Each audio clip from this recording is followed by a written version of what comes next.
Tutti e bentornati a Liberamente, variazioni e scorribande qui su Radio Libertà. Allora vi ricordate la Salis giusta, non quella estremista di Ilaria, ma la nuova Madonna Pellegrina delle magnifiche sorti e progressive progressiste, la nuova stella del firmamento della sinistra italiana, la nuova eroina dei buoni e dei giusti, insomma Silvia Salis, la neosindaca di Genova, appena approdata alle leve del potere dell'amministrazione. Cosa ha fatto? Qual è il provvedimento con cui vuole esordire, diciamo, qual è il primo atto politicamente forte? Quello tipico di ogni sinistra contemporanea a ogni latitudine, cioè si articola su due fronti: aumentare delle tasse e prendersela con i proprietari di casa, tendenzialmente con i piccoli proprietari, di modo che peraltro la differenza con Ilaria Salis sfumi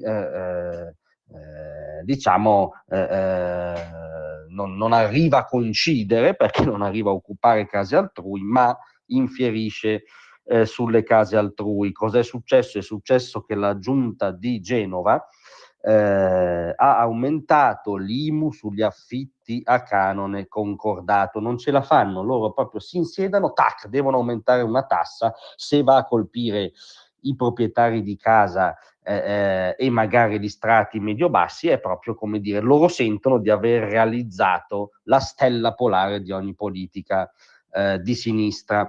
La notizia l'ha anticipata il secolo XIX, l'aumento dell'aliquota in questione andrà dallo 0,78 all'1,06, sono coinvolte 27.000 abitazioni, mediamente implicherà un esborso ulteriore di 200 euro per famiglia. Parliamo di famiglie non benestanti, anche perché quelle benestanti sono il core business di ogni sinistra che si rispetti. Silvia Salis lo sa benissimo. In questo modo nelle casse del comune genovese finiranno 5,3 milioni in più. Silvia Salis dimostra di essere subito una politica rodata, perché diciamo dà la colpa a chi ha governato prima, no? Che è un classico dei talk show politici, dice che questa cosa rimedia a un buco precedente, il centrodestra ovviamente lo contesta. Sono interessanti alcune reazioni, per esempio l'associazione sindacale dei piccoli proprietari immobiliari. Apprendiamo con allarme della prima manovra fiscale varata dall'amministrazione Salis, primo salasso, prima manovra fiscale, primo salasso per i piccoli proprietari. Una manovra che, continua l'associazione, smentisce clamorosamente quanto promesso in campagna elettorale, ovvero l'impegno a tenere conto delle esigenze della proprietà immobiliare. Figuratevi, però mi permetto di dire, solidarizzo al 100%, un filo ingenui voi a pensare che una candidata tutta radical chic come Silvia Salis potesse tenere conto delle esigenze della proprietà immobiliare. La proprietà immobiliare va punita, sapete che questo è l'alfabeto di lor signori. Rincara la dose il presidente di Ape Confedilizia, Vincenzo Nasini, che dice: peggio non potevano iniziare. Aumentano le tasse sulla prima casa e lo fanno senza averci ascoltati. Poi ci convocano per comunicarci la decisione. Chiaramente all'incontro non ci saremo, sarebbe una presa in giro.